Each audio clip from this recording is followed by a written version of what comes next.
न्यायालय एक ऐसा शब्द है जिसे सुनते ही हर इंसान के अंदर ये भरोसा आता है कि यहाँ उसे इंसाफ मिलेगा, उसको सम्मानजनक तरीके से सुना और समझा जाएगा। लेकिन कहीं ना कहीं हमारे सिस्टम में महिला कानून हावी है।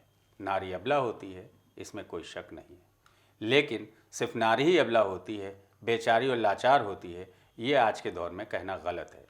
सिर्फ महिलाओं का उत्पीड़न होता है, महिला पुरुषों का उत्पीड़न नहीं करते, महिला पुरुषों का उत्पीड़न नहीं करती, ये आज के दौर में कहना गलत होगा। हाल ही में सामने आए इंजीनियर अतुल सुभाष का केस ने इस बात को सही साबित किया है कि महिलाएं भी पुरुषों का उत्पीड़न करती हैं। अतुल सुभाष जैसे हज़ारों मर्द हैं जो महिला उत्पीड़न का शिकार हैं, मगर उनका दर्द या तो सामने नहीं आता या फिर महिला सशक्तिकरण के नाम पर उसको दबा दिया जाता है। क्यों भाई, क्या मर्द को दर्द नहीं होता? होता है, 100% होता है। हम उस बात का समर्थन नहीं करते कि महिलाओं का उत्पीड़न नहीं होता, लेकिन इस बात से इनकार भी नहीं कर सकते कि पुरुषों का उत्पीड़न नहीं होता। महिला पुरुषों का उत्पीड़न लगातार बढ़ता जा रहा है। पुरुष लगातार महिला उत्पीड़न का शिकार हो रहे हैं। नमस्कार, मैं सैयद आकिल और आप देख रहे हैं द डार्क रूम, अनसुनी कहानियाँ। आज हमारे साथ एक ऐसे ही शख्सियत मौजूद हैं जो महिला उत्पीड़न का शिकार है, जिनको लंबे समय तक संघर्ष करना पड़ा। अपने ही बच्चे की शक्ल देखने के लिए 14 साल अदालतों का चक्कर काटते रहे। हमारे साथ मौजूद हैं, हम बात करेंगे इस पे, चर्चा करेंगे। हमारे साथ मौजूद हैं कपिल मोहन चौधरी जी। आपका बहुत बहुत स्वागत है हमारे इस शो में। हम बात कर रहे हैं मर्द को दर्द नहीं होता। एक कहावत है, एक फिल्म का डायलॉग है कि मर्द को दर्द नहीं होता, लेकिन आज का दौर जो है उसमें मर्द को दर्द होता है और उस उत्पीड़न का शिकार आप हैं। आजकल चर्चा होती है कि महिला अबला है, महिलाओं का उत्पीड़न हो रहा है, चर्चा इस पे बहुत आम होती है। मर्दों का उत्पीड़न नहीं होता, मर्द महिलाओं का उत्पीड़न करते हैं। लेकिन आपकी जो कहानी है, जो आपके किस्सा है, जो आप उत्पीड़न का शिकार रहे हैं, क्या कहानी है इसकी? एक आपने लाइन बोली, मर्द को दर्द नहीं होता है। ये हमने नहीं बोली, ये फिल्म का डायलॉग है। और उसी टाइम पे मैंने करीब 2015 के आसपास मैंने ही लाइन दी थी, मर्द को भी दर्द होता है, जो आज मेंस राइट में काफ़ी यूज़ होता है। उस पीड़ा से हम गुजरे थे और जब तक हमने दुनिया नहीं देखी थी, इस डार्क रूम जैसे आपका है, या डार्क स्टोरी जब तक नहीं समझे थे, तो हम भी यही बोलते थे महिलाओं पर अत्याचार होता है, ये है वो है। उसके बाद जब हमने कानून का रवैया देखा, बाइस्ड तरीका जब हमने देखा, काम करने का तरीका देखा, पहली बार जब हमारे घर में कोई डिस्प्यूट हुआ तो हमने पुलिस के पास जाके बोला, पहले तो समझाया, रिश्तेदारों में समझाया, नहीं समझ में आया। उनको ये मालूम था कि एक केस लिखाएंगे ये जेल जाएंगे, मतलब झूठ बोलने पे इतना कॉन्फिडेंस था, आज भी है। नहीं, हम पहले, सबसे पहले आपकी कहानी शुरुआत वहीं से है कि हमारे ऊपर ये दबाव था कि आप माँ बाप को छोड़ के अलग रहिए। वाइफ की तरफ से दबाव था। वो गवर्नमेंट जॉब में थी, टेम्परेरी बेस पे थी, उनसे संविदा पे नहीं थी उस समय, डेली वेजेस पे इस टाइप से पहले भर्ती होता है, उसमें थी वो। और जितनी उनकी इनकम थी उससे 1.5 गुनी 2 गुनी हमारी इनकम थी। ऐसा नहीं है कि कोई उसका। और उनकी शादी भी कहीं नहीं हो रही थी। हमारी सास बहुत अच्छी थी, हम आज भी कहते हैं। जनरली लोगों को प्रॉब्लम होती है सास से, लेकिन हमारी सास बहुत अच्छी थी। वही रोई गई थी काफ़ी, बोली, हमने कहा ठीक है चलो, अगर मेरे से होता है तो कर लेते हैं। तो एक हमने बहुत गरीबी का भी दौर देखा था। तो एक होता है कि अगर एक कोई बिजनेस में है और एक जॉब में है तो दोनों का कॉम्बिनेशन अच्छा काम करता है, आने वाले भविष्य के लिए ठीक रहता है। और ऐसा भी नहीं कि हमको नौकरीशुदा वाइफ नहीं मिल रही थी, वो भी था, लेकिन ठीक था, अगर हमारी से किसी की ज़िंदगी बन सकती तो बना दी थी, कोई बड़ी बात नहीं थी। लेकिन धीरे धीरे जब महीना भर भी नहीं गुजरा था, उसके बाद ये हुआ कि ये, चूँकि हमारे ऊपर पारिवारिक दायित्व भी था, मम्मी पापा हैं हमारे, छोटा भाई था वो कहीं सेटल नहीं था, तो हमें उसको भी सपोर्ट देना था। तो जब हम उन पे खर्च करते थे तो वाइफ का ये डायलॉग था कि आप उन पे क्यों खर्च करते हो, ये सब तुमको लूट रहे हैं, ये तुम्हें बेवकूफ़ बना रहे हैं, तुमको लूट रहे हैं, और चलो कहीं बाहर लेके रहते हैं और हम तुम आराम से रहेंगे। तो हमने मना कर दिया, हमने कहा हम ये नहीं कर सकते। और ये विवाद करीब 3 साल चला। इस बीच में भी वो मैं के आती जाती रही। पहली बार कुछ नाराज़ हुई, अपना 1 महीना बैठ गई कि शायद मनाएंगे आके, दोबारा बैठी करीब 4-5 महीना बैठ गई, दोबारा बैठी 10 महीना बैठ गई। तो 3 साल के उस पीरियड में कम से कम 1.5 साल उन्होंने मैके में ही काटे। इसी बीच हम लोगों के बीच एक बेटा हुआ था 21 सितंबर 1997 को। आपकी शादी कब हुई थी? शादी हुई थी फरवरी 96 में, और 97 में एक बेटा हुआ था सितंबर में। और उस बेटे को भी देखने को तरसा दिया था, मतलब हमारे मम्मी नहीं देख पा रही थी। वो हॉस्पिटल में गई थी, मतलब एक तो 4 महीने पहले ही मैके चली गई, हमको यहाँ नहीं रहना, ये डिलीवरी से 4 महीने हाँ 4-5 महीने पहले वहीं चली गई थी। हमने भी ज़्यादा उस समय ज़्यादा जोर नहीं दिया, क्योंकि गलत असर पड़ता है सब चीज़। और जो भी 15-20 हज़ार उस ज़माने में खर्च हुआ था वो हमने पूरा उठाया। जाहिर बात है मैके में तो उन लोगों ने भी खर्चा उठाया है, खाने पीने को दिया है, तो वो एहसान ही होगा मेरे ऊपर। तो बाकी जो मोटे मोटे खर्चे थे दवाई सब हमने बेयर किए थे, ऐसा कुछ वो और कोई एहसान वाली बात नहीं। हमारा बच्चा है तो हम करेंगे ही। फिर जब डिलीवरी हो गई तो उसके बाद वो बच्चे को ले करके सीधे मैके गई हैं हॉस्पिटल से। हमारे यहाँ बल्कि वाइफ ने हमारी मदर को देखने तक नहीं दिया था उस समय। तो हमारी सास ने हमसे कहा था उस समय, भैया जल्दी से मम्मी को बुला लो, नहीं तो अगर ये होश में आ जाएगी तो देखने नहीं देगी। मतलब सास भी अपनी बेटी से परेशान थी? हाँ, परेशान नहीं थी, लेकिन उसका नेचर जानती थी वो। तो उन्होंने हमसे कहा था कि जल्दी से मम्मी को बुला के दिखा दो, नहीं तो ये होश में आ जाएगी तो देखने नहीं देगी। सास को हम आज भी मानते हैं। तो ठीक है, तो मम्मी आई, देखा देखा। जब बाद में पता लगा तो हॉस्पिटल में ही हंगामा काटा उन्होंने, कैसे आ गई ये वो, दुनिया भर का हुआ। खैर वो तो जो सीन होना था हुआ। नहीं, रिश्ते में बिगड़ाव हुआ क्यों? बिगड़ाव यही है ना कि उनके अकॉर्डिंग अगर हम नहीं चल रहे हैं, धमकी है ना कि अगर आप मानिए तो मानिए, नहीं तो हम फंसा देंगे। अब सामाजिक ताना बाना चूँकि हमारे मोहल्ले में है, तो रिश्तेदार हैं, उनके भी हमारे भी हैं, तो इतना उनको आसान भी नहीं हो रहा था। एक तो हमारा बचपन का नेचर है, कभी जैसे कहते हैं ना, कभी मुँह से माँ बहन की गाली भी नहीं निकली आज तक। तो वैसे में हमारे फादर का जो कि हमारा सामाजिक जो क्षेत्र है, जो भी कह लीजिए, वो इतना आसान नहीं कि कोई कलंक लगा लेगा उसके ऊपर। तो उनको दिक्कत आ रही थी। तो फिर लास्ट में उन्होंने लिखाया, मतलब उनका मेन मकसद यही था कि आप घर तो छोड़ के बच्चा पैदा हुआ, घर गए, आपसे मिलने नहीं दिया, बेटे को नहीं मिलने दिया। हमें मिलने दिए गए थे, हमें तो खैर मिलने दिया जब हॉस्पिटल में था, तब तो हम आ ही जा रहे थे। अच्छा। जो हमारी जिम्मेदारी थी वो हम निभा रहे थे। फिर 21 सितंबर 97 को बेटा हुआ। नवंबर तक करीब वो मैके में रही हैं। उसके बाद आई हैं, एक आध महीना या महीना भर भी नहीं रुकी हैं ठीक से। जनवरी में करीब ये चली गई हैं, जनवरी 98 में। उसके बाद फिर 10 महीने मैके रही हैं करीब। उसके बाद फिर ये करवा चौथ वाले दिन आई हैं 98 में। उस समय भी ये रिश्तेदार बैठे, उन्होंने कहा चलो ठीक है, पीछे का सब हटाओ, जो हुआ सो हुआ, अब आगे का नए सिरे से शुरू किया जाए। लेकिन वो भी ज़्यादा दिन चला नहीं, क्योंकि नेचर वही आ रहा है बार बार एक हावी होने वाला कि हम आपकी चीज़ तो सुन रहे हैं, भाई आपको कोई समस्या हो तो वो बताओ। लेकिन हम मतलब ये समझ लीजिए, हमारे मम्मी पापा को ये तक कहना, मम्मी को ये कहना पड़ गया पापा को कि कम से कम, अच्छा इनकम थी नहीं, तो मम्मी ने ये कहा, यही समझ के हमको कुछ पैसे दे दो, घर में किराया समझ के ही दे दो। भाई घर में रहते हो तो किराया समझ के दे दो। मतलब अपने ही घर में, अपने घर में हमको, मतलब मम्मी ने कहा कि हम खर्चा देते थे मम्मी को, पापा को, तो वो हाथ खींचती थी उसमें कि आप ये खर्चा उनको क्यों लुटा रहे हो इनके ऊपर। बार बार यही दबाव था ना मेरे ऊपर, घर छोड़ के अलग रही है।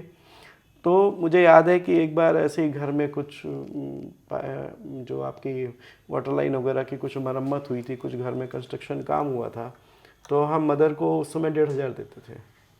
तो जब हम मदर को देने जाने लगे तो उसने हाथ से छीन लिया, बोली इसमें वो पैसे काट के दो, मकान मालकिन है ना, तो उनको पैसे काट के दो। या देख रही थी कहीं ज़्यादा तो नहीं देने जा रहे हैं, मतलब हमको बोली इतना काट के दो। फिर उसके बाद हमें मालूम था बहस होगी, तो हमने जितना उनका था निकाल के देना होगा, हम किसी भी तरह से दे सकते हैं, लेकिन एक छीन के देखा कहीं ज़्यादा तो नहीं देने जा रहे। तो ये परिस्थिति होती घर के अंदर आपके। अगर आप फिर अलगाव कैसे हुआ? अलगाव ऐसे ही आया, फिर इन्होंने मतलब परेशान तो हो ही चुके थे हम भी, तो इन्होंने 30 अप्रैल 99 को एक, मतलब ये तो मैं कहीं रह रही थी, 28 तारीख को मेरा एक्सीडेंट हुआ था नगर निगम के सामने ही। तो उसमें पैर में काफ़ी मोचोच आ गई थी, सूजन थी। तो मैंने फ़ोन किया था, कहाँ हो, तो कोई जवाब नहीं मिला स्पष्ट कहाँ है। फिर 30 तारीख को ये सुबह सुबह अचानक आती हैं। कहाँ, अब 30 अप्रैल को वही हम छत पे अपना लेटे हुए थे, तो नीचे से आवाज़ लगा रही, कहाँ हो, माँ के पल्लू में बैठे हुए हो, कहाँ हो, मर गई है, दुनिया भर के डायलॉग बाजी शुरू। तो हम नीचे नहीं आ रहे थे क्योंकि नीचे आएंगे बवाल होगा, फिर छत पे ही अपना, लेकिन फिर आना ही है, तब तक धूप हो रही, छत पे कब तक रुकेंगे। नीचे आए फिर हम उस समय, और फिर उन्होंने वही शुरू कर दी लड़ाई झगड़ा, ये है क्या, फिर रसोई में घुसी, मेरा आटा किसने चुरा लिया, मेरी ये सामान कहाँ चला अपने ही गया। घर में अपनी रसोई अलग कर दी थी ना उन्होंने, रसोई तो अलग कर ही ली थी ना उन्होंने, तो मेरी रसोई में कौन घुसा, ये मतलब शुरू हो गई पूरा। उनको उस दिन हम बाद में समझ पाए थे ऐसा क्यों हो रहा है, तो वो लड़ाई झगड़ा पूरा, मतलब ऐसे ऐसे वर्ड बोल रही थी जिसमें झगड़ा हो जाए। मतलब आपको फंसाने के लिए? हाँ, मतलब वो टेक्निक होती है कि आपको ऐसे वर्ड बोले जाएंगे तो आप आक्रोश में आओगे तो झगड़ा होगा। तो मैंने भी क्या किया, उठा के पूरे घर के सारे दरवाजे खोल दिए, मैं जाके बाहर चबूतरे पे बैठ गया अपने घर के बाहर, कि ताकि जो झगड़ा हो दुनिया देखे। हम उस चीज़ को ज़्यादा नहीं करते हैं कि हाँ मेरे घर में कोई चीज़ हो रही है, हम उसको छिपाएं जा करके। तो हम भी जाके बाहर चबूतरे बैठ गए, वो भी वो कॉलर पकड़ के घसीट रही थी उस समय, बिल्कुल एकदम स्थितियाँ थी, क्योंकि हम ये सब कभी देखा ही नहीं था हमने, और न समझ पा रहे थे। और ऊपर से ये था 498 है, उस समय ऐसा कानून होता था जैसे आजकल पॉक्सो है, जिस हालत में पकड़ेंगे उठा ले जाएंगे। बस महिला ने बोल दिया था, वो मुझे मारा, उस समय तो जो जिस हालत में, उस हालत में उठा लेंगे आपको, आप ये समझिए। तो हमें भी अपनी मेंटल स्थिति समझ में नहीं आ रही थी, ऐसी स्थिति में क्या करें। तो बाहर जाके बैठ गए, तो वो डायलॉग बाजी कर ही रही थी। फिर मतलब एक टाइम वो गला भी दबाने की कोशिश की उसने, मैंने कहा मार दो, छुट्टी मिले इस ज़िंदगी से हमें, मतलब क्या करेंगे, मतलब हम क्या जाएंगे करके। तो गला दबा रही थी, लेकिन जब थोड़ा जीभ निकली होगी हमारी, तो उनको लगा कि ये तो उल्टा हो जाएगा, क्योंकि तो जब हम उस समय फिर मतलब बड़े अजीब स्थिति में थे, मतलब हम क्या कहेंगे उसको। फिर लास्ट में करीब 3 बज गया ये सब ड्रामा होते होते। तो हमारे एक पापा के मित्र हैं, वो सरकारी वकील हैं, वकील भी हैं, उनकी वाइफ भागी भागी आई 3 बजे के आस, 2-3 बजे करीब वक्त रहा, रात में, दिन में। तो उन्होंने बताया कि भैया ये थोड़ा संभल के रहिएगा, इनके पिताजी वहाँ बैठ के FIR लिखा रहे हैं थाने में नहीं, कोर्ट में कोर्ट मतलब वकीलों के पास कहीं बैठे थे ये। और ये उस समय लैंडलाइन था, मोबाइल तो था नहीं, तो ये भाग भाग के अपने घर के पास मामा के यहाँ जाती थी बीच में, शायद अपडेट देने जाती हो। तो उन्होंने बताया कि ये आप संभल के रहिएगा। आज तो उन्होंने मना कर दिया, चूँकि उनका भी प्रभाव था, तो उन्होंने सारे वकीलों को मना कर दिया कि कोई इनकी FIR नहीं लिखेगा। और हम इनके लड़की के फादर को बहुत अच्छे से जानते हैं, और लड़के के फादर को भी जानते हैं, मतलब हमारे पापा को, जिन्होंने कभी गली कुत्ते को नहीं मारा होगा वो इनको मारेंगे, यही आदमी बदमाश है। तो उस दिन तो नहीं लिखी गई 30 अप्रैल को, लेकिन ये तय हो गया था कि अब ये रुकेगा नहीं मामला। फिर ये घर वालों से राय ली हम लोगों ने, वकील से भी बात हुई उस समय, तो ये हुआ कि पहले प्रॉपर्टी से आउट करो, नहीं तो ये तो मार देगी, कल को प्रॉपर्टी क्लेम भी शुरू हो जाएगा इसका। मतलब आपके ही घर वालों ने आपको बेदखल कर दिया? हाँ, बेदखल किया, वो सिर्फ सेफ्टी। हम भी ज़्यादा नहीं बोले, हमने कहा कल को हमें कुछ कर देगी तो घर में proper as a wife right लगेगा, फिर ये तो पूरे घर को नचा मारेगी वहाँ से। और मदर की नाम से प्रॉपर्टी थी, उन्होंने हमें प्रॉपर्टी से आउट किया। फिर हम जब इन लोगों ने पेपर में पढ़ा तो हमको बुलाया अपने जीजा के यहाँ, उन लोगों ने, कि गए वहाँ पे बात करने। तो ये हुआ अलग मकान लो, तो अलग मकान लेने में ऐसे खड़े खड़े तो नहीं हो जाता, थोड़ा समय लगता है। तो वहीं हमारे साले साहब भी बैठे थे, वो हमसे कुछ ऐसे बात चली कि समझौता वाली कोई बात करने लगे। तो हमसे कहते हैं कि कुछ बात हुई, उन्होंने कहा कि अब समझौता, बोले अपनी बहन भेज दो, 2 बच्चे पैदा कर लें तब करेंगे समझौता। अब ये लैंग्वेज बोली गई वहाँ पे, अब सूझा तो कुछ नहीं। फिर हमने एक ही बात बोली थी, हमने कहा भाई अपनी बड़ी बहन के सामने ऐसे बोल रहे होगा, तो हमारे तो कोई बहन है नहीं, अपनी बहन ले जाओ, क्या बोले हम यहाँ पर। ये लैंग्वेजेस जब आ रही हैं, और उनका कॉन्फिडेंस इसीलिए बढ़ा हुआ, उनको पता है कि एक बार लिखाएंगे जेल जाएंगे, हमें भी दिख रहा है यहाँ से। फिर ये मामला पुलिस तक कब पहुँचा? वो तो 498 इन्होंने लिखाने की कोशिश की थी, उसके बाद फिर ये मेरे ऑफिस में, जब यहाँ सफल नहीं हुई तो जहाँ मैं उस समय सेंट्रल गवर्नमेंट का एक ऑफिस है, उसमें मतलब कॉन्ट्रैक्ट बेस पे काम कर रहा था, तो ये वहाँ ऑफिस में पहुँच गई हंगामा काटने के लिए। इससे पहले हम कुछ और अपना बिजनेस भी था, वहाँ ऑफिस में पहुँच गई थी हंगामा काटने। तो अब ये ऑफिसों में जाके हंगामा काटना शुरू किया था इन्होंने। तो एक दिन हमारे जो एग्जीक्यूटिव इंजीनियर साहब थे जिस ऑफिस में थे, उन्होंने कहा कपिल ऐसा है, ऐसे परेशान हो जाओगे। उन्होंने हमको 2 दिन की छुट्टी दी, बोले जाओ डिवोर्स फाइल करके आओ, नहीं तो अगर ये केस करेगी तो आपका बचाव मुश्किल हो जाएगा। तो हम 19 मई 99 को एक वकील साहब थे, उनके पास गए। तो उन्होंने हमसे कहा कि इसमें आप ऐसे ऐसे एलिगेशन लगाओ, क्योंकि उस समय मेंटल क्रूअल्टी डिवोर्स का ग्राउंड नहीं था। तो वकील साहब ने कहा तो करेक्टर पे उंगली लगा उठाओ या फिर कुछ और चीज़ें लगाओ। तो हमने कहा वो सब नहीं करना है, क्योंकि बच्चे भी हैं हमारे आगे। आज हम कुछ लिखा देंगे, कल को यही बच्चे हमारे ऊपर बुरा मानेंगे। तो हमने वो चीज़ नहीं लगाई, और जो चीज़ घर में हो रही थी वही हमने लिखाई। तो वकील साहब कहने लगे इसमें तो आपको डिवोर्स नहीं मिलेगा। तो मैंने कहा डिवोर्स मिले या ना मिले हम उसके लिए नहीं, हमने डिवोर्स अप्लाई किया है। अगर गवर्नमेंट को लगता है कि इस तरह से मारपीट करना सही है तो ना दे, लेकिन हम लिखेंगे वही जो चीज़ हम साबित कर सकते हैं। तो हमने उस टाइम में 99 मेंटल क्रूअल्टी पे ही डिवोर्स फाइल किया था। फिर क्या निष्कर्ष निकला उसका? 10 साल चला मुकदमा, 10 साल हम जीते 10 साल कंटेस्टेड मुकदमा चला। 10 साल के पीरियड में हर समय हर चीज़ पे। उस बीच हमने जब 99 में हमने जो केस फाइल किया था, मई 99 में फाइल किया था। फिर ये बच्चों से इन्होंने दूरी तो कर ही दिया था। इसी बीच में एक बेटी भी हुई 1999 में, जब ये जनवरी में रही थी हमारे पास, तो उस बीच में सितंबर 99 में एक बेटी भी हुई। उस बेटी का तो हमें पता ही नहीं कहाँ क्या हो रहा है। तो हमें किसी ने बताया विवेकानंद में हुई है। तो हम पीछे से गए थे, पता करके आए थे कि मतलब ठीक ठाक है सब। तो बोले हाँ सब ठीक है।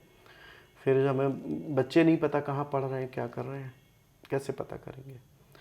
तो फिर कुछ किसी तरह से खबर जुटाई कहाँ पढ़ रहे हैं।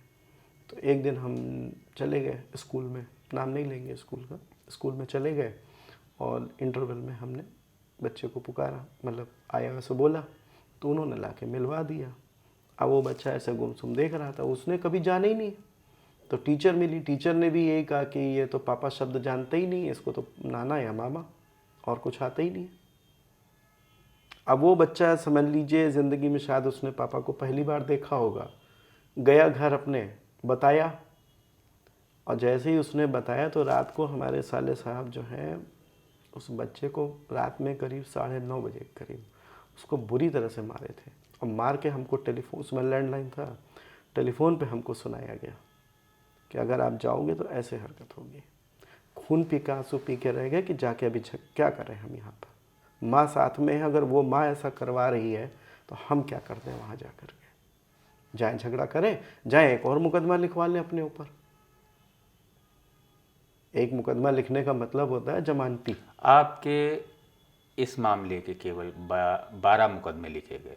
हाँ, लगभग 12 मुकदमे चले हैं इसी मैट्रिमोनियल को लेकर के। मतलब अगर आप बात करेंगे तो 498 दर्ज हुआ, डिवोर्स फाइल हुआ, इन्होंने हमने बच्चे कस्टडी मांगी, इन्होंने सेक्शन 24 में पैसा मांगा, इन्होंने सेक्शन 24 में पैसा मांगा। उस सेक्शन 24 के में हमने कहा पैसा देने में दिक्कत नहीं, हमें बच्चे से तो मिलवाइए। कोर्ट बच्चे से मिलवाने में कोई इंटरेस्ट नहीं ले रही है, कोर्ट को सिर्फ पैसा दिख रहा है, पैसा दो। हम हाई कोर्ट गए। कितना पैसा फाइल किया था? उस ज़माने में 500 करके दोनों बच्चों का था। उस समय हमारी 2,500 करीब इनकम थी, 2,500 में से 500 बंद दिए थे। वाइफ ने अपने लिए भी मांगा था लेकिन उनको मिली नहीं थी, वो हाई कोर्ट तक लड़ी थी, लेकिन उनको इसलिए नहीं मिला क्योंकि वो गवर्नमेंट जॉब में थी। परमानेंट हो गई वो? हाँ, वो परमानेंट थी। हम मतलब 2700 के आसपास कुछ कमा रही थी उस समय, तो कोर्ट ने उनको नहीं अलाउ किया था। गई तो थी हाई कोर्ट तक, वो हाई कोर्ट तक हमें लड़ना पड़ा। 12 मुकदमे कैसे हुए इसके? बताते रहे आपको, गिनना शुरू करिए। अभी तो स्टार्टिंग ये हुई कि पहले 498, पहले हमारा डिवोर्स हुआ, फिर उन्होंने डिवोर्स फाइल हुआ, फिर 498A किया। 498A के बाद इन्होंने 498 के बाद हमने बच्चे की कस्टडी फाइल की। बच्चे की कस्टडी के बाद इन्होंने सेक्शन 24 लगाया। 24 में जब इनको बच्चों के लिए नहीं मिला तो इन्होंने CRPC 125 लगाया। CRPC 125 में जब एंट्रीम बंधा तो हम हाई कोर्ट गए। 125 जब फिर इन्होंने फाइनल डिसीज़न लिया तो हम फिर हाई कोर्ट गए। इसके बाद जब ये बच्चे से नहीं मिलने दे रही थी तब दिक्कत हुई, उसके लिए हम हाई कोर्ट गए। फिर उसके बाद स्पीडी ट्रायल के लिए फिर हम हाई कोर्ट गए। क्योंकि मुकदमा चलते चलते काफ़ी टाइम हो रहा था। उसके बाद फिर जब केस डिसाइड हुआ डिवोर्स का, तो फिर हमने क्या वेट लगाया था, और फिर ये हाई कोर्ट गई थी, तो फिर हम हाई कोर्ट गए। मतलब ऐसे कुल मिला के 12 मुकदमे लगभग हो गए। 12 मुकदमे ये तैयार हुए थे। बच्चों की कस्टडी का कैसे चला आपका केस? कुछ नहीं हुआ सर। वहाँ पे ये है कि अगर हम जाते हैं तो वो कहते हैं वाईफाई की नहीं आई आपकी, तो वो ज़्यादातर वो होशियारी थी, 3 पेशी में जाएंगे, 3 में से 1-2 में जाएंगे, नहीं तो हाजिरी माफ़ी चला करती। एक तो वैसे ही कोर्ट में आप जाइए, साल भर में मुश्किल से 1 पेशी 2 पेशी होती, बाकी किसी में बाइकाट होता है, कभी कुछ कभी कुछ, कभी जज साहब नहीं, कभी कोर्ट खाली है, या मोस्टली बाइकाट होता था, तो साल में 1-2 पेशी लगती थी। एक बार तो बच्चा लेके भी आई थी, और बच्चा मेरी तरफ कुछ बढ़ा भी था, लेकिन उन्होंने बच्चे को खींच लिया, बोले जब कोर्ट से ऑर्डर होगा तब देखेंगे। कितने साल बाद बच्चे की कस्टडी का मामला डिसाइड हुआ? डिसाइड ही नहीं हुआ, आज तक नहीं हुआ। वो तो बालिग हो गया, केस खत्म हो गया। हम तो आखिरी पेशी पे जज साहब से कह रहे थे, सर आज तो कुछ बांध दो। मतलब हमने सिर्फ इतना मांगा था कि महीने में 30 दिन होते हैं, आप मुझे कोई एक दिन तय कर लो 1 घंटे के लिए, बस, और कुछ नहीं चाहिए मुझको। वो इंटरिम नहीं डिसाइड हुआ लास्ट तक। 14 साल पूरा मुकदमा चला। एक बार हाई कोर्ट का जब आदेश आया था, जब हम गए थे, तो हाई कोर्ट ने जब बच्चे की केस की कस्टडी का प्रोग्रेस पूछी थी, ये अच्छा, मतलब हाई कोर्ट में मैंने प्रेयर में भी नहीं था, लेकिन हाई कोर्ट ने अपनी तरफ से पूछा। इंटरिम पे जब हम रोक रहे थे, हमने लिखा भी था हम रोक इसीलिए रहे क्योंकि हमें मिलने नहीं दे।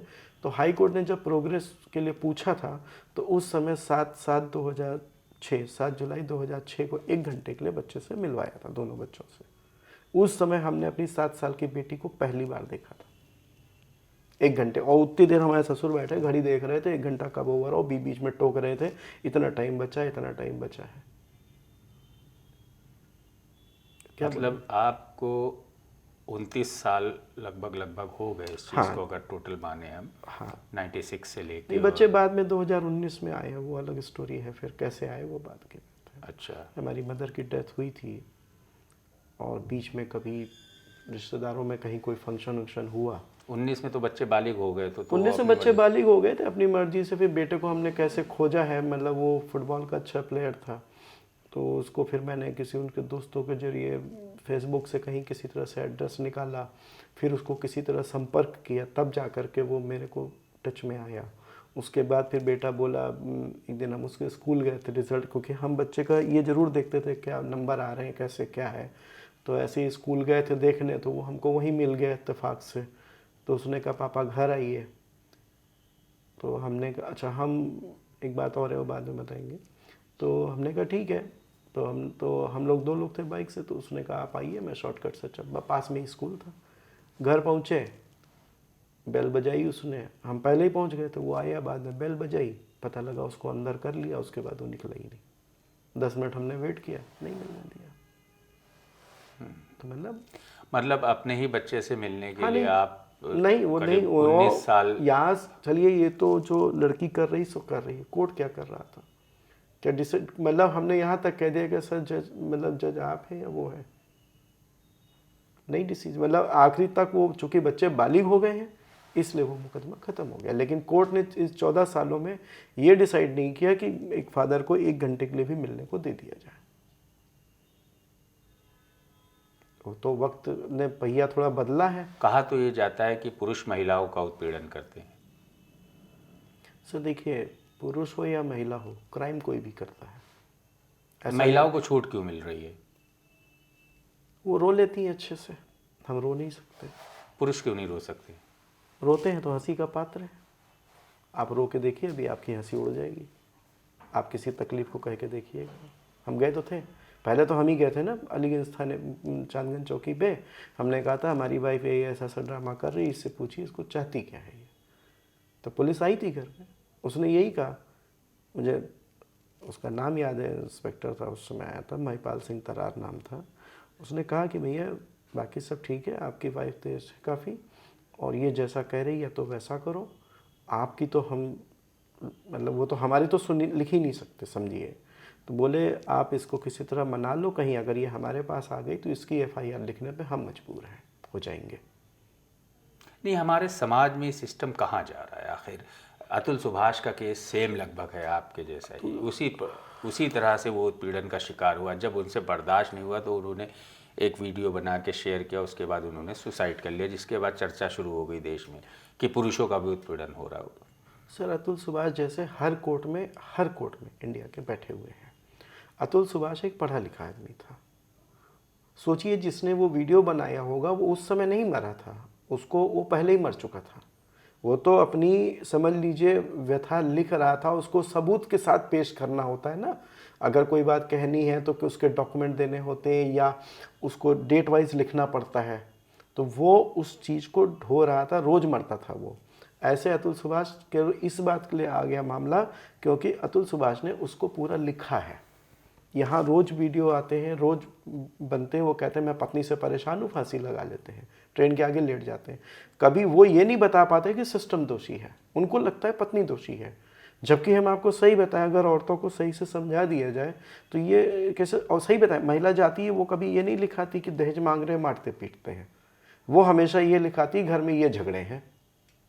यहाँ कोर्ट और पुलिस मिल करके उसको बताती है कि तुम ये केस लगाओ, तब ये धारा तब ये धारा बढ़ाते हैं।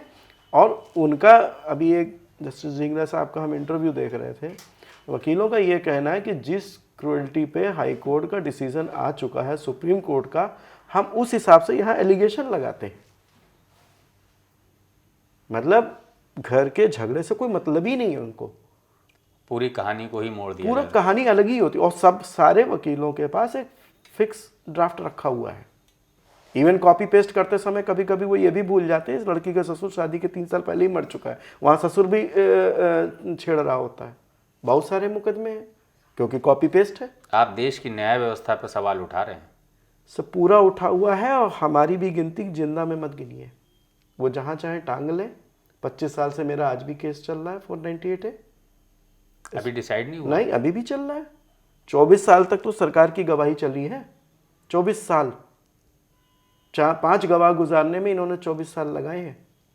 अब मेरा 313 का नंबर आया है और जिस पेशी पे ना जाऊं तो वारंट लिए बैठते, कहाँ मिल जाए आज तो वारंट काट दूं इसको। ये एक मुकदमा 498 जो 99 में दर्ज हुआ तो वो अभी भी चल रहा है। अब 14 साल बाद हमसे पूछा जा रहा है आपको कुछ चाहिए, कुछ कहना है, और जिस पेशी पे ना जाओ, और मेरे को अपराधी बना के रखा हुआ है। आज जब हमको इलेक्शन लड़ना होता है तो हमको अपने नाम अपराधियों की लिस्ट में डालना पड़ता, पेपर में छपता है कपिल मोहन चौधरी 2 आपराधिक मुकदमे दर्ज हैं इनके ऊपर। बदनामी नहीं है। हम कहीं नौकरी में अप्लाई करेंगे तो हमको लिखना पड़ेगा ना हम क्रिमिनल हैं। उस चीज़ को समझिए कहाँ स्थिति बनती है। वो अतुल सुभाष के लिए आज तक नरेंद्र मोदी जी के मुंह से या योगी जी के मुंह से एक शब्द नहीं निकला है। क्यों नहीं निकला है? क्योंकि वो अपराधी है। उनकी सरकार ने उसको अपराधी घोषित किया हुआ है। वो अपराधी तो था। जाइए रिकॉर्ड देखिए उसको, आज उसके ऊपर चार्जेस फ्रेम होंगे। या यूपी पुलिस घर में बैठ करके ऐसे ऑफिस में बैठ के ऐसे ही रिपोर्ट बना देती है सारी। हमारा केस इसीलिए तो चल रहा, 11 साल गवाही चली है आईओ की। भाग रही थी, हमने कहा नहीं, बोली समझौता नहीं हुआ, हमने कहा नहीं होगा। अतुल सुभाष ने तो जज पे आरोप लगाया था, खुला आरोप सर ये हो रहा है, कौन नहीं जानता है। जज भी इंसान है, सब उनकी भी अपनी ख्वाहिशें। वो टाइम अलग था जब वो भगवान होते थे। आज भी अगर मुझे कोई पता लग जाए ये जज ईमानदार है तो सही बताऊं इज्जत से सिर झुक जाता है। आज भी मेरा एक मैटर चल रहा है कानपुर में, किसी ने मुझसे कहा कि जज साहब ईमानदार है। मैंने कहा ईमानदार है फिर डर नहीं मेरे को। अगर वो बिल्कुल ईमानदार है तो मुझे कोई दिक्कत नहीं, मैंने अपने डॉक्यूमेंट सारे लगाए। तो जुडिशरी सिस्टम में जो ये छेद जो है इसको कैसे भरा जा सकता है? देखिए वो कहते हैं हमारे ऊपर केसेस बहुत ज़्यादा लोड है उनके सबसे, हम देखते भी हैं। हम कोर्ट में जाते हैं, जज के ऊपर 150 फाइलें लगी हैं, आया भेड़ बकरी की तरह वो बिल्कुल भीड़ पड़ी हुई है। 2 मिनट में जज क्या सुन लेगा? हम उन्हीं की जगह अगर अपने को भी रख के देखें तो हमें नहीं लगता हम न्याय कर पाएंगे। जो पहले एक न्याय व्यवस्था होती थी गाँव में, याद करिएगा, कोई गाँव में मसला होता था तो वहीं बैठ के लोग सुलझाते थे और तब लोग नीयत के ख़राब नहीं थे। होगा इक्का दुक्का, हम ये नहीं कहेंगे सब दूध के धुले थे, लेकिन फिर भी एक गांव का दबाव होता था कि झूठ तो नहीं बोल पाएगा। आज की डेट में एक FIR लिखाई जाती है कि सास ससुर ने हमको पहने हुए कपड़ों में घर से बाहर निकाल दिया। हकीकत यह है वो आराम से जाती हैं, सारा सामान बांध के जाती हैं इस चीज़ को प्रूफ करने के लिए 10 साल लग जाता है। यही पंचायत में अगर बैठिएगा तो शाम को उसी दिन पता लग जाएगा पहने हुए कपड़ों में घर से निकाला था या खुद गई थी। वही ट्रायल हो जाएगा, कितना कौन दहेज के लिए मारता था, कौन पीटता था। आज जब पुलिस वाले हमसे बोलती है कि भाई एक ने हमको बोला कि तुमको सजा हो जाएगी, हमने कहा करके देखो, आप में कमी है तो कर दोगे, नहीं तो मैं कितना बड़ा जुआरी हूँ, कितना बड़ा शराबी हूँ, कितना बड़ा अय्याश हूँ, हम कितना दारू पी के अपने लोगों को मारते हैं, एक बार मेरे मोहल्ले में जाके पता करो। ये कोई बड़ा काम तो नहीं है। 25 साल से आप मुकदमा चला रहे हो, एक बार भी हमारे मोहल्ले में आके पता कर लो। एक सवाल उठता है कि एक लड़की की शादी होती है, आती है, हर लड़की की अपनी ख्वाहिश होती है कि हम जाएं घर में ऐशो आराम से रहें, हमारा पति हो हमें बहुत इज्जत से रखे। फिर आखिर ऐसी परिस्थितियां क्यों बनती हैं कि वो आपस में मनमुटाव और चीज़ें यहाँ तक बिगड़ जाती हैं, जैसे आपकी स्थिति हुई या अतुल सुभाष जैसे लोगों की स्थिति हुई।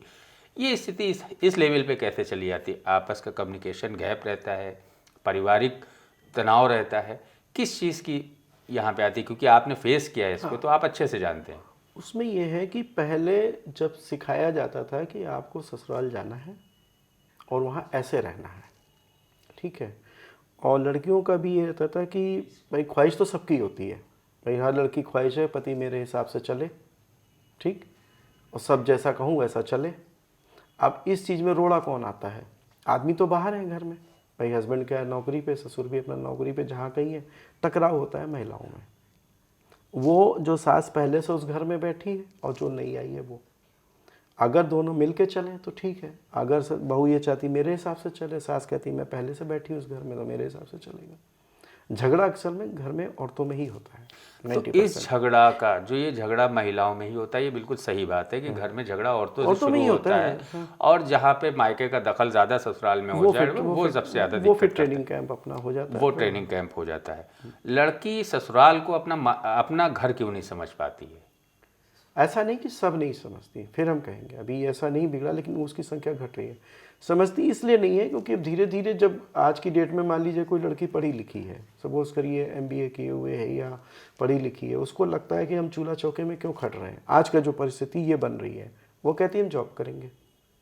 अब जॉब करेंगे तो घर में फिर घर के काम है, तो वो कहती है हम नौकरानी नहीं है। सास कहती है हमने बच्चे पाल दिए, अब हमारा उम्र आया आराम करने का, तो हम क्या खटेंगे। अब इन चीज़ों का सरकार के पास कोई सोल्यूशन नहीं है। इनका सरकार क्या हल निकाले?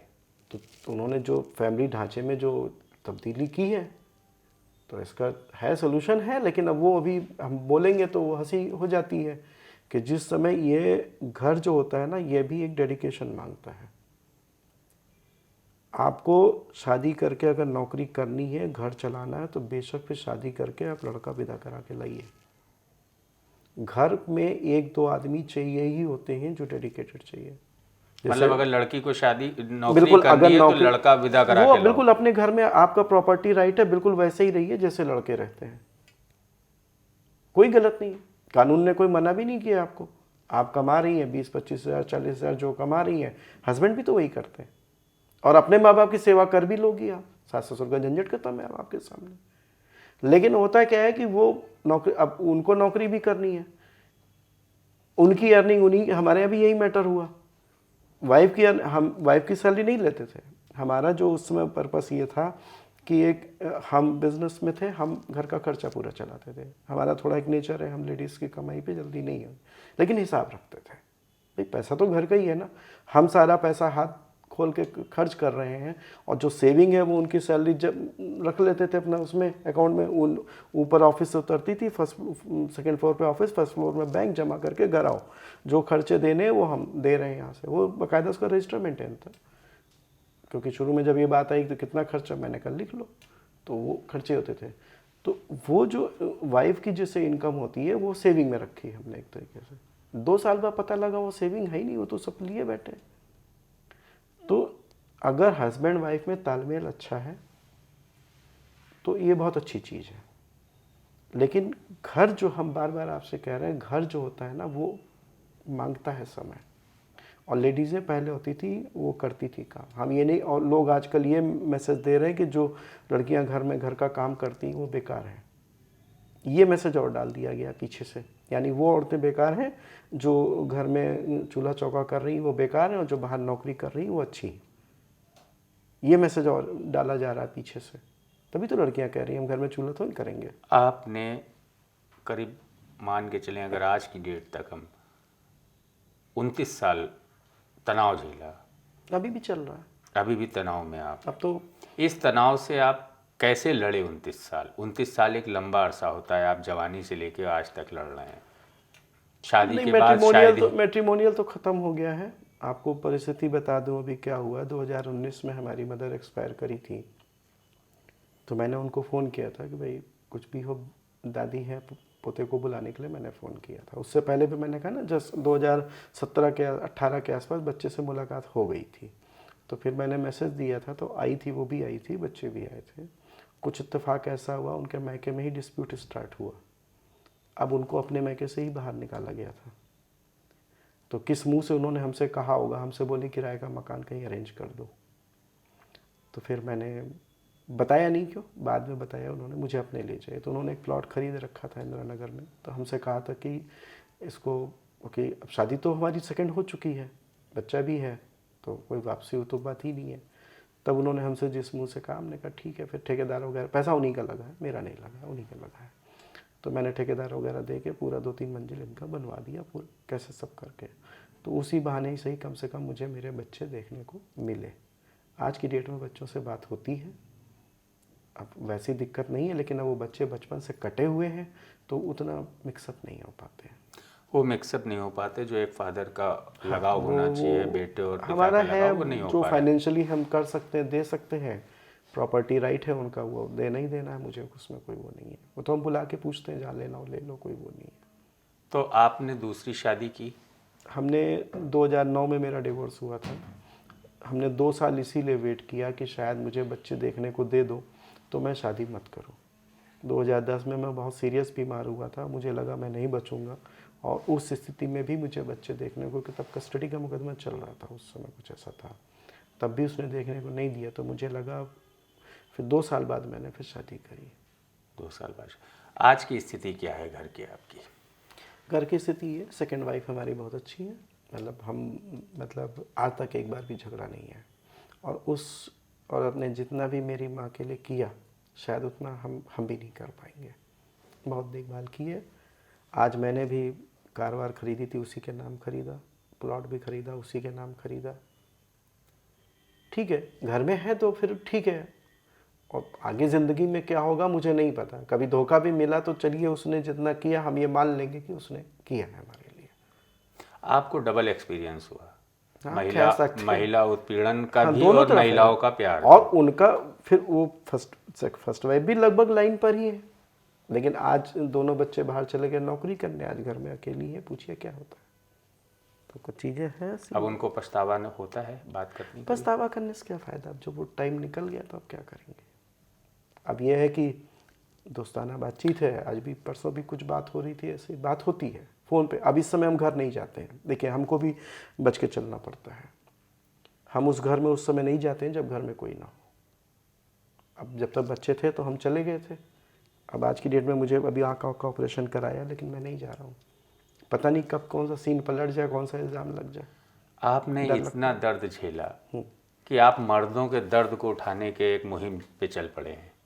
हाँ, वो जब झेला, हमने देखा कि हमें लगा हम परेशान है, देखा जिसको देखो वही परेशानी है। जब उस थोड़ा, जैसे आँख के अस्पताल में आप जाइए, अभी आप ट्रामा सेंटर जाएंगे तो आपको लगेगा सबकी हड्डी टूटी हुई है। आँख के अस्पताल में जाएंगे आपको आँख के बीमार दिखेंगे। तो जब हम कोर्ट में गए तो वहाँ हमको सब वैसे ही दिखने लगे। धीरे धीरे फिर वो जब ऑल इंडिया, कुछ हमने दिल्ली में एक लोगों से, सेव इंडियन फैमिली ग्रुप था, 2004 में लगभग, वो बना नहीं था, एक याहू ग्रुप था एक, 2004 से हम एक वहाँ सीनियर थे उनके संपर्क में आए। धीरे धीरे फिर थॉट्स तो थे ही हमारे अंदर। फिर 2005-07 आते आते लखनऊ में एक पति परिवार कल्याण समिति के नाम से गठित हुआ, फिर उसमें हम चुपचाप अपना करते रहे। फिर 2009-10 आते आते थोड़ा हम एक्टिव हुए, मतलब चीज़ों को समझा पहले। आज स्थिति ये है कि हम फिर एक हेल्पलाइन भी हम लोगों ने 2013 में लॉन्च की, ऑल इंडिया मेंस हेल्पलाइन। बहुत कॉल आई, मतलब आज वर्ल्ड की सेकंड लार्जेस्ट हेल्पलाइन बनी खड़ी है वो, और सब हम लोगों ने अपने पैसे से किया। हम लोगों को कोई गवर्नमेंट से मदद नहीं है। मैंने कहा जब सरकार से अतुल मोदी पे एक सिंपैथी ना निकली हो, हम उससे क्या उम्मीद करेंगे। अगर वो कोई अधिकारी करना भी चाहे तो उससे जवाब तलब हो जाता, तुम क्या कर रहे हो, सिर्फ महिला वोट बैंक है। हमारे यहाँ टीम जाकर के सांसदों से मिली, हम गवर्नर साहब से खुद 2 बार मिल चुके हैं, उनका भी यही कहना है कि हम मजबूर हैं। तो ये सारे मजबूर ही सीट पे बैठे हुए हैं। पुरुष आयोग, महिला आयोग की तरह पुरुष आयोग, आपने सांसदों का जिक्र किया तो एक सांसद सपा के थे अंशुल वर्मा, उन्होंने पुरुष आयोग, सपा के थे कि भाजपा के थे, सपा से फिर भाजपा में आए थे, वो सपा के थे। तो अंशुल वर्मा ने पुरुष आयोग बनाने की मांग की थी। उन्होंने आंकड़े पेश किए थे और उससे पहले हरिनारायण राजभर जी ने पेश किया था। तो हरिनारायण राजभर जी ने जब पेश किया तो पीछे बाकी संसद हंस रही थी, वो सीन हमें याद है आज भी। अंशुल वर्मा भाषण दे रहे थे, अपने आंकड़े गिना रहे थे, किसी को कोई मतलब नहीं था संसद को, सब अपने अपने में मगन थे। वो एक बस पढ़े जा रहे थे एक तरीके से, यही किसी महिला का मैटर होता, सब बैठ के गमगीन तरीके से सुन रहे होते। वहाँ मौत के आंकड़े वो गिना रहे थे। 28 से 30 हज़ार औरतों का सुसाइड है और 83,000 या 81,000 आदमियों का सुसाइड है। सुनना ही नहीं किसी को, बकते रहिए, उसको कोई मतलब ही नहीं है। मतलब 28,000 महिलाओं ने पुरुष उत्पीड़न में एनसीआरबी का जो डाटा होता है एक्सीडेंटल है सुसाइड्स इन इंडिया 2022 का आंकड़ा है। मुझे एग्जैक्ट 28,000 के आसपास कुछ महिलाओं का सुसाइड है या 30,000 है लगभग, ये महिलाओं का सुसाइड है। विवाहित महिलाओं की बात कर रहे हैं। और विवाहित पुरुषों का सुसाइड 81 या 83,000 कुछ है, एग्जैक्ट मुझे नहीं है, ये 2.5 से 3 गुना वो। अगर आंकड़ों पे गौर करें तो सबसे ज़्यादा पुरुष उत्पीड़न का शिकार हो रहे महिलाओं से नहीं है। फिर हम कह रहे हैं सिस्टम का शिकार। अतुल सुभाष ने यही तो एक्सपोज किया था, महिलाओं को गलत रास्ते पे ले जा रहे हैं ये। आप बोलते हो कि एफआईआर लिखाओ, पूरे घर को जेल करा देंगे। महिलाओं को आप उस जज थोड़ी ना कहते हैं एफआईआर पूरे, जज भी अब वही कहना पड़ेगा कि जिस समय पुलिस चार्जशीट दाखिल करती है, जज को देखना पड़ता है कि चार्जशीट वाकई जांच होके आई या नहीं आई है। वहां से चिड़िया बैठती है, कुछ नहीं है, वो आया, फॉर्मेलिटी हुई, ले आओ। मतलब कोई एक गंभीर चीज, पुलिस के हाथ में बहुत कुछ होता है। तो वो भी खेल क्या होता है, एक लड़की ने एफआईआर लिखाई, अब एफआईआर में सबने सिखा दिया ऐसा करो, देवरानी का भी नाम लिखा लो, नंद का भी लिखा लो, नंदोई का भी लिखा लो, 10 लोगों के नाम ले। वो 10 लोगों के नाम लिखने के पुलिस पैसे लेती है। कई केस तो ऐसे आए हैं, लोग विदेश में बैठे हैं, उनको लिखा वो फंसाने, परेशान करने के लिए होता है। पुलिस के पास वो पुलिस इस चीज़ के पैसे लेती है। अब कहना पड़ रहा है कि 10 लोगों को फंसाएंगे, वहाँ लड़की से भी पैसा लेते हैं, इसके बाद लड़के वालों से पैसा लेते हैं, नाम निकालने का लेते हैं। मतलब आप हाँ ऑन कैमरा इस चीज को चैलेंज कह रहे हैं कि पुलिस पैसा लेके फंसाती है। पुलिस और वकील मिलके गाइड करते हैं कि तुम्हारे घर का झगड़ा कोई नहीं सुनेगा, ये सास ननद वाली स्टोरी नहीं काम करेगी, आपको अगर लिखाना है तो ये लिखाओ। दहेज मांगते थे, मारते पीटते थे। उसके बाद जब दहेज कानून में अरनेश कुमार वाले में जब रोक लगी तो देवर पे छेड़छाड़ और ससुर पे रेप और ये सब की घटनाएं बढ़ गई कि एनी हाउ इनको परेशान करो, कैसे भी ससुराल में परेशान करो तो ये घुटनों पे झुक के आएंगे। तो फिर ऐसे लोग शादी क्यों करते हैं? आने वाला समय यही हो रहा है। चाइना में तो शादियां लोगों ने करना बंद कर दिया है और हम भी अब देख रहे हैं, हमें लग रहा है शादी का विकल्प तलाश करना पड़ेगा। शादी का क्या विकल्प हो सकता है? अब देखते हैं, कहीं ना कहीं डिस्कशन निकलेगा। अभी तो कहीं वाइफ रेंट पे भी आ रही हैं, क्या करेंगे? आज हिंदुस्तान में तो ये कल्चर नहीं हो सकता। जब लिव इन हो सकता है, एडल्ट्री अलाउ हो सकती, तो बचा क्या? शादी के बाद अगर एक औरत जा रही है किसी पर पुरुष के साथ, ये अलाउ है? ये अलाउ है? लिव इन में रजिस्ट्रेशन अलाउ कर दिया ना। हमारे यहाँ कल्चर में सप्तपदी मैंने लगाया, एक केस में अभी सप्तपदी लगाया जिसमें लड़की साफ साफ वचन देती है सास ससुर की सेवा करेंगे और घर की देखभाल करेंगे, खुश रहेंगे और जो भी देंगे उतने में रहेंगे। सारे सप्तपदी में वचन है, पर पुरुष संग नहीं करेंगे, उसमें लिखा हुआ है। लड़के के लिए भी लिखा हुआ है, वो पत्नी का खर्चा उठाएगा और उसको हर चीज़ अपनी बताएगा और उसके साथ शेयर, ये सब लिखा हुआ है। तो उसी में लिखा है कि लड़का खर्चा देगा। ये खर्चा तो सप्तपदी से आपने उठा लिया, लेकिन जो बाकी जो लेडीज़ की ड्यूटी वो कहाँ है ही नहीं। अब वो जहाँ चाहे रहेगी। मतलब यहाँ तक कह दिया गया है पत्नी आपकी जागीर नहीं है, जिसके साथ चाहेगी उसके साथ रहेगी, आप कुछ नहीं कर सकते, पैसा तो खाली। ये भी पुरुष कुछ नहीं कर सकता? नहीं पुरुष नहीं बाउंडेशन नहीं, नहीं नहीं है। मैं आपको कितने किस्से दिखा दूं लखनऊ के अंदर, लखनऊ से बाहर दिखा दूं।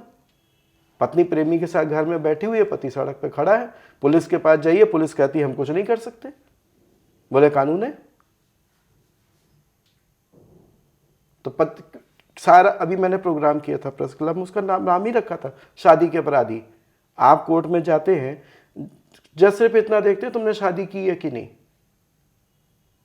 तुमने शादी की है मतलब 7 फेरे ले लिए, बस आप पैसे दो, काम खत्म। मतलब अगर किसी आदमी ने शादी कर ली, 7 फेरे ले लिए, तो वो बंध गया, वो बंद गया, हथकड़ी उसके लग गई, वो कुल मिला के ये वो लग गई। अब वो किसी के साथ रहेगी, आप कुछ नहीं कर सकते, पैसे दो बस खाली। आप मतलब बड़ा अजीब सा माहौल लगता है कि एक परिवार नाम का स्ट्रक्चर खत्म कर दिया इन्होंने। तभी तो कह रहे हैं विकल्प ढूंढना पड़ेगा कहीं ना कहीं कुछ। आप पुरुषों की समस्याओं को लेके मैदान में उठने, शादीशुदा पुरुषों की समस्याओं को लेके सबकी है, आखिर रेप केस में भी सब बहुत झंझट हो रहा है। मतलब कुल मिला के आप पुरुषों का ही समर्थन कर रहे हैं? फैमिली, मेरा नहीं, पुरुष और फैमिली, खाली पुरुष नहीं, फैमिली, पुरुष और फैमिली। फैमिली स्ट्रक्चर जब टूटेगा तो सब बर्बाद होंगे उसमें। तो इसको बचाने के लिए आप क्या कदम उठा रहे हैं?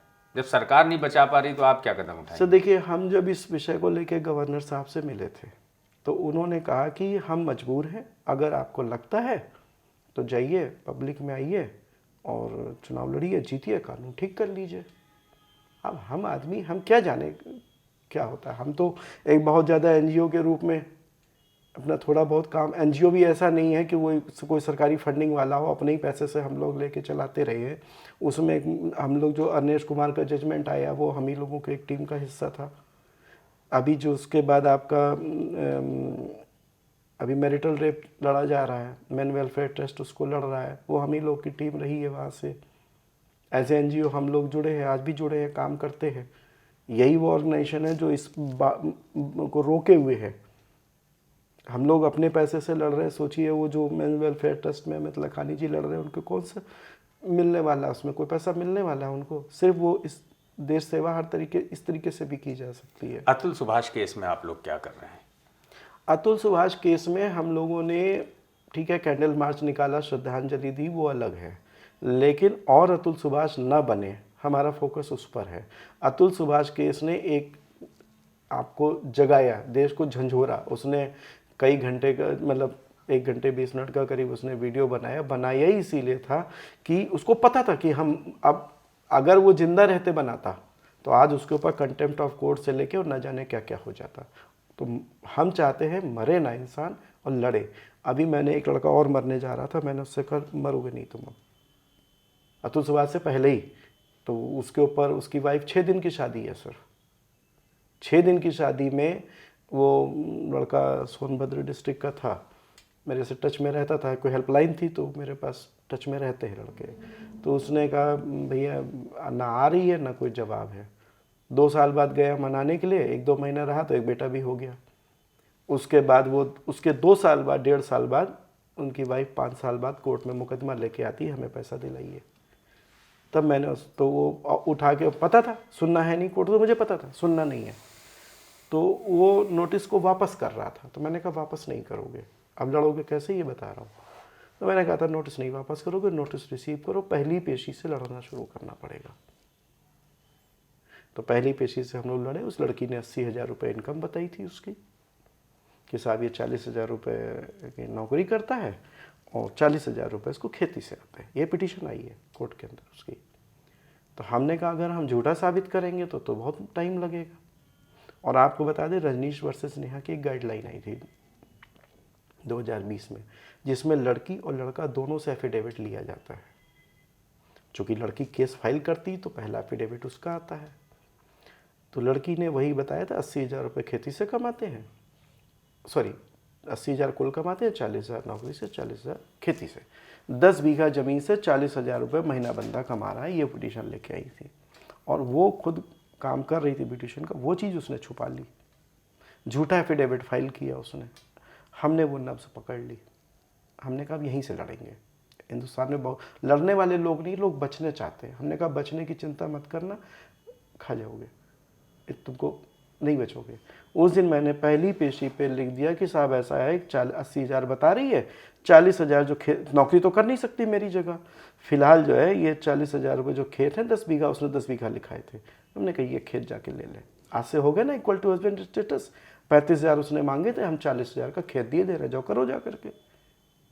अब तो हो गया ना, अब तो ज़रूरत नहीं है। और ये जो इन्होंने ये जो काम कर रही है, इनकी इस बैंक में इतना अमाउंट आ रहा है, जो पेमेंट आ रही है, सैलरी जो भी आ रही है, इस बैंक ब्रांच का इनका यहाँ पे अकाउंट है, उसको लेके आइए। यही तो मांगा हमने कहा अगली पेशी पे अपने जवाब में इसको लाइएगा, नहीं लेके आई। जज साहब से बीच में पेशी पे हम लोग जोड़ देते रहे, झूठे एफिडेविट पे आप एंटरटेन कर रहे हो, और तब तक इंटरिम तो चल ही रहा है। अब या तो हम कहेंगे झूठ बोल रही तो बड़ा मुश्किल है, अब वो खुद बताएं 40,000 उनको मिल रहे हैं कि नहीं मिल रहे हैं। लड़का 16,000 कमाता तो उसको 40,000 बता के, मतलब देश की स्थिति अगर इस वक्त हम देखें तो पुरुषों के लिए ज़्यादा नाजुक इससे ज़्यादा एक स्थिति और है। रजनीश वर्सेस नेहा में गाइडलाइन आई थी कि झूठा मुकदमा फाइल करेंगी तो करेंगी या करेगा, मेंटेनेंस तो लड़की ही फाइल करती है, झूठा मुकदमा एफिडेविट देंगी तो सजा होगी। 4 साल के इतिहास में एक भी लड़की को सजा नहीं हुई आज तक, एक भी लड़की को सजा नहीं। सारी लड़कियां सच बोल रही हैं, पूरे इंडिया की बात कर रहा हूँ। एक आध मतलब मेरी नॉलेज में नहीं, हो सकता है बहुत रेयरेस्ट में कोई 1-2 लाख में 1-2 हो गए हों, इंडिया भर में सजा ही नहीं हुई आज तक किसी लड़की को झूठा एफिडेविट देने पे। इसीलिए हम इसमें अड़ गए। अब की बार उस दिन प्रेस कॉन्फ्रेंस इसीलिए करी थी, अभी भी जज साहब पे अड़े हैं। वो एफिडेविट आएगा, और अधूरा एफिडेविट भरना ट्रायल का विषय नहीं है। अब हम जाएंगे हाई कोर्ट, देखते हैं क्या नतीजा आता है। 100 में से 5% की उम्मीद है शायद हाई कोर्ट से न्याय मिल जाए। इसको मरने नहीं देंगे फिलहाल। उसको आप मरने नहीं देंगे, आप पुरुषों के लिए खड़े हैं, बहुत अच्छी बात है। लेकिन कहीं ना कहीं बहुत सी लड़कियां ऐसी हैं जो अपनी ससुराल में प्रताड़ित हुई, वास्तविक प्रताड़ित हो रही। यहाँ तक कि हमारे ही इसी शो में तमाम लड़कियां ऐसी आई हैं जिनको तेज़ाब से जला दिया गया, जिनके हस्बैंड ने जला दिया। अब वो आप कैसे प्रूफ करेंगे कि वो सही बोल रही हैं या आप सही बोल रहे हैं? इसको प्रूफ कौन करेगा? आप भी कहेंगे हम सही हैं। हम इसीलिए कह रहे हैं, देखिए लड़की को अगर ससुराल में प्रताड़ना है, उसके पास एक ठिकाना है, मायका नाम की चीज़ है। क्यों जाए मायका? शादी किस लिए की उसने? लड़के का कोई मायका होता तो वो चला आता वहाँ से छोड़ करके। देखिए शादी की है, इसका मतलब मरने के लिए शादी नहीं की है। भाई आप तो अपने घर में रह रहे हैं, लड़की तो आपके घर में आई है ना, अपने माँ बाप को छोड़ के। 100 में से 99, देखिए एलिगेशन किस चीज़ के, पहले ये समझना पड़ेगा। लिखा या दहेज जाता है, जिस चीज़ का झगड़ा है वो परिवार में बैठ के सुलटेगा। लेकिन बहुत से मामले हैं परिवार में बैठ के नहीं सुलटते हैं, क्योंकि वहाँ भाई नंद हावी हो जाती हैं। हावी किस चीज पे होती है, वही तो हम जानना चाह रहे हैं। क्योंकि बहू को नौकर समझी जाती है। समस्या यहाँ पे भी तो है ना। यही बात मैंने पहले कही थी आपसे, क्योंकि अब हम नौकरानी नहीं है वहां पे। हाँ, तो नौकरानी क्यों समझा जा रहा है? वो नौकर है जो आदमी नौकरी कर रहा है, वो बस में लटक के जा रहा है, वो अपने खाने के लिए, अपने साथ पूरे परिवार को पालने के लिए कितनी गालियां खाता है, उससे पूछिएगा जा करके। वो बिल्कुल आज भी एक वीडियो आया है, उसने बोला सुबह 8 बजे घर से निकल जाता हूँ, रात को 10 बजे आता हूँ, और घर में आके चिक चिक चिक चिक लगी हुई है। वो आदमी रो रहा, बोला जाके फांसी लगा लूं क्या? वो भी तो नौकरी काम कर रहा है, वो तो दूसरों की सुन रहा है। आप बिल्कुल सही बात कह रहे हैं, आपकी बात को हम डिनाई नहीं कर रहे हैं, लेकिन ये वास्तविकता को इनकार नहीं किया जा सकता। घर में तालमेल बनाना जरूरी है, और उस तालमेल में अगर कोई ये शख्स कहे कि तुम FIR लिखाओ, मैं तुम्हारे साथ हूं, ठीक है, उसके कहने पे आप लिखा दीजिए, हो गई। वो चीज़ तो गलत है, लेकिन इस चीज़ को भी डिनाई नहीं किया जा सकता कि महिलाओं पे पुरुष अपना अधिकार समझते हैं, और वो अधिकार एक नौकर से बदतर की होता ये है कि हमने कह दिया जो मैंने कहा बस वो तुम करो, तुम्हारी अपनी जिंदगी नहीं। ये हम मान सकते हैं कि हस्बैंड ने ये कह दिया कि ये है, ऐसा होगा, ऐसा करो, ये हम मान सकते हैं। ये कहाँ का नियम है? नहीं, नियम होता है। देखिए अभी पुलिस है, सरकार है, धारा 144 लगा दी, हम भी तो उसी परिवार के हिस्से में। सरकार ने कह दिया कि आप आज इस एरिया में नहीं घुसोगे, सरकार ने नियम बना दिया कि तो यही मतलब हो गया ना, पुरुष घर का सरकार हो गया। घर का सरकार है, उसके ऊपर जिम्मेदारी है। तो अगर का मतलब ये थोड़ी ना कि महिला को आप नहीं, महिला नहीं, वहां महिला पुरुष छोड़ दीजिए, एक फैमिली का सिस्टम है, उस सिस्टम के अंदर, ठीक है, लिबर्टी एक लिमिट तक होती है, उसके बाद उस परिवार का। अभी हम अगर देश में रह रहे हैं तो हमको हम आज चाहे जितना रो लें, लेकिन चलेंगे तो उसी कानून के अंदर ही ना। हम तो हम क्या कर लें, हम जाके हम रोना ही तो रो सकते हैं। तो वैसे ही महिला सकते हैं। मर्द और पुरुष में अंतर इसीलिए बताया गया क्योंकि पुरुष मजबूत होता है, महिला नाजुक होती है। ये नहीं है, ऐसा नहीं है। पुरुष भी कमजोर होता है, वो रोता है, लेकिन सवाल ये है कि वो उस तरह से नहीं रोता जिस तरह से महिला रोती है। पुरुष दिन में घर से बाहर निकल गया, आप मेरी बात को समझिए, पुरुष बाहर निकल गया, बाहर वो क्या कर रहा है, किसके साथ घूम रहा है, क्या कर रहा है, महिला को नहीं पता। घर में आके बाहर का फ्रस्ट्रेशन महिला के ऊपर उतारा जा रहा है। तो ये कहाँ का तरीका है? बात तो यहीं से बिगड़ना शुरू होती है ना। सप्तपदी शादी की पढ़िएगा, शादी की सप्तपदी इसीलिए वो पढ़ाई जाती है, लड़कों को भी लड़कियों को भी, कि स्वस्थ मन से प्रसन्नचित्त होकर के आपके सामने आऊंगी। उसमें लिखा हुआ है घर के झगड़े नहीं उड़ेले जाते हैं। और ना हम आदमी को ये सपोर्ट कर रहे हैं कि मारें। हमने कभी ये सपोर्ट नहीं किया कि महिलाओं को मारो आप। तो महिलाओं को गुलाम समझना भी तो गलत है ना। गुलाम यही तो बता, गुलामी नहीं होती सर, वो घर है, जिम्मेदारी है। एक माँ अपने बच्चे के चड्डी बनियान कपड़े लत्ते बदलती है, वो गुलाम है क्या? तो वही तो बता गुलामी रहे हैं। तो गुलामी में तो वो भी आ जाएगी। नहीं तो महिला तो वो भी है ना, महिला है। लेकिन उस पे एक अधिकार चलाना, अगर उसका मन नहीं है, बीमार है, तो सास कहनी उठो खाना बनाओ। नहीं, देखिए कहता है खाना बनाओ, लेकिन ऐसा भी नहीं कि वो बीमार पड़ी है उसको उठा के चूल्हे में झोंक देता है। अगर ऐसा करता है तो गलत है, हम उसका सपोर्ट नहीं कर रहे हैं यहाँ पे। लेकिन ऐसा जिससे पितृसत्ता को गाली दी जाती है, पितृसत्ता जिम्मेदारी का नाम है, लेकिन आज पितृसत्ता सिर्फ कागज पर है। मैंने कह दिया ना, वो किसके साथ जा रही है आप नहीं रोक सकते। आप वो भी तो देखिए, वो जिस जमाने में कभी हुआ तो बीसीओ कानून बन गए, बीसीओ कानून बने आज की डेट में। अब कानून इस हद तक बन गए कि आपकी वाइफ किसी के साथ जा रही है आप नहीं रोक, इसकी भी तो बात करेंगे। ये कानून बन गए, बिल्कुल ठीक बात है। ये कानून बने हैं, इनका दुरुपयोग हो रहा है, ये भी बात ठीक है। लेकिन आखिर ये कानून बनाने की नौबत लाया भी तो पुरुष ही है। सर पुरुष अगर जिम्मेदार है, आज फांसी लगाता है, अभी घर में राशन पानी ना हो, महिला नहीं फांसी लगाती है, आदमी फांसी लगाता है।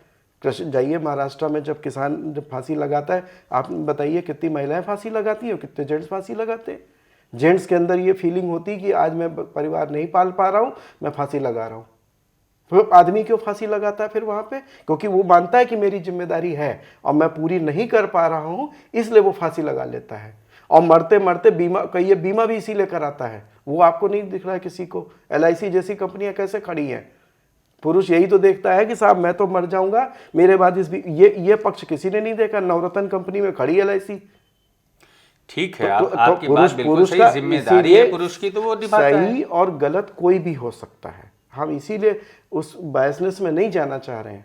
हम ये नहीं कह रहे हैं कि सारे आदमी शरीफ हैं, और ना हम सारी औरतों को सर्टिफिकेट दे रहे हैं कि वो गलत है। एक परिवार नाम का स्ट्रक्चर है, उसके अंदर सबकी लायबिलिटी है, सबकी जिम्मेदारी और सबकी ड्यूटी है कि परिवार अच्छे से आए। यहाँ अगर मेरा तेरा होने लगेगा तो झगड़ा तो वहीं शुरू हो जाएगा। तो जो स्ट्रक्चर है, आदमी के ऊपर रिस्पॉन्सिबिलिटीज़ हैं। हमने कहा ना, LIC जैसी संस्था है, आज आदमी मरने से पहले वो जो घर का खर्चा चला ही रहा है, 2-4 बीमा और ले लेता है कि मेरे बाद क्या होगा। तो ये आदमी की जिम्मेदारी है ना। जिम्मेदारी कोई कानूनन नहीं है, जानवरों में नहीं है। जानवर से हम इंसान बने थे, इसी जानवरों में नहीं होती LIC, ना जानवरों में कोई पति होता है।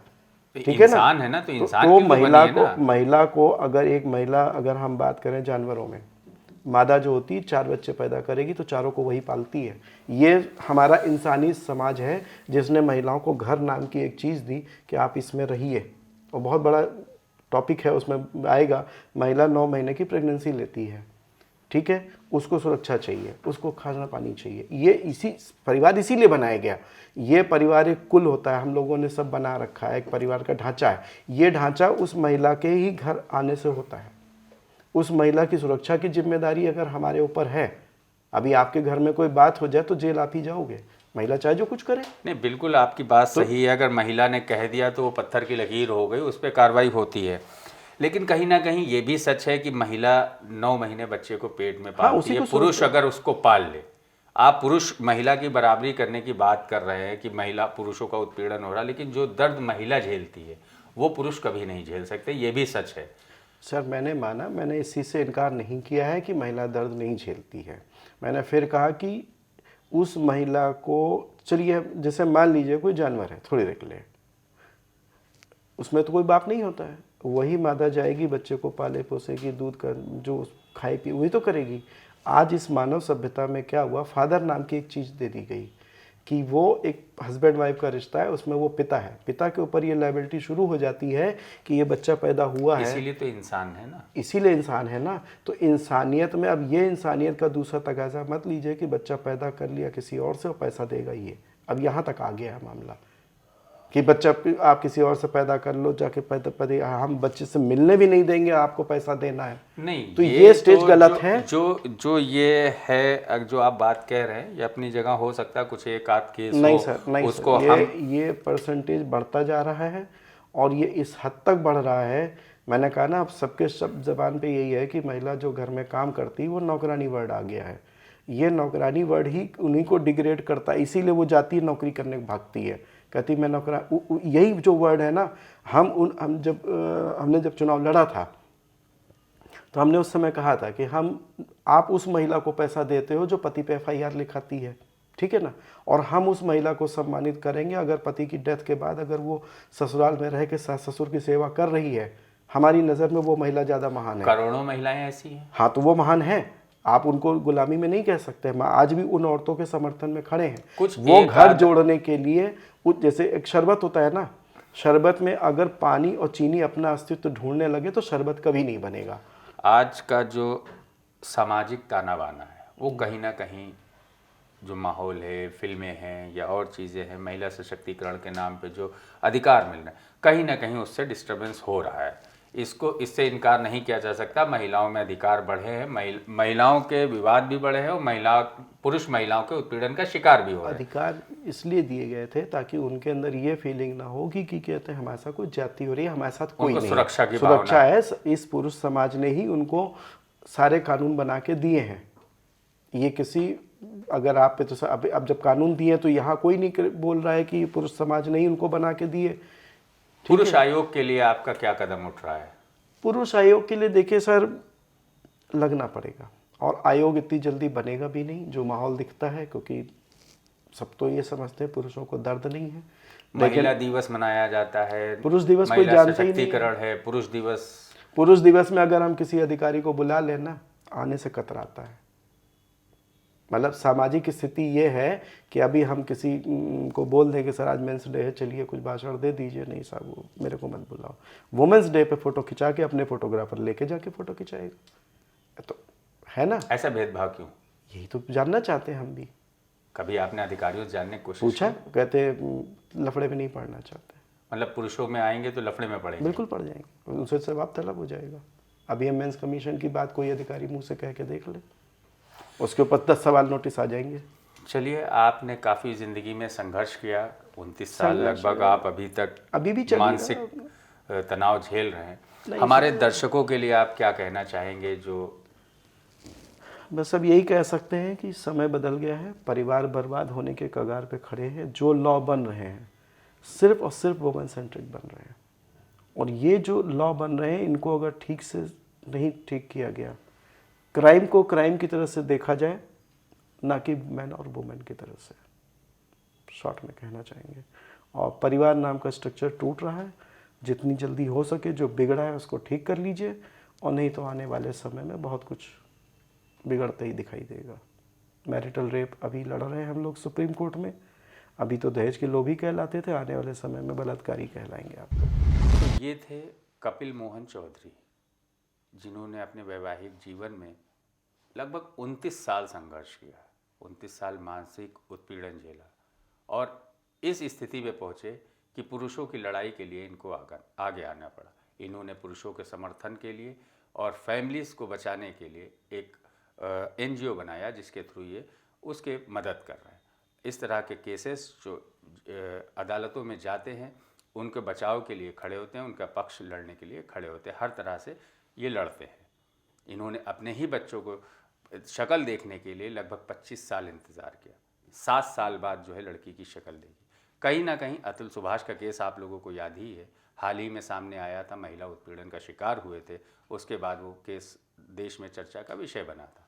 उसके बाद देश में एक बहस छिड़ गई कि कहीं ना कहीं उत्तर प्रदेश में पुरुष आयोग की सख्त ज़रूरत है, और कपिल मोहन चौधरी का केस भी कहीं ना कहीं अतुल सुभाष से मिलता जुलता है।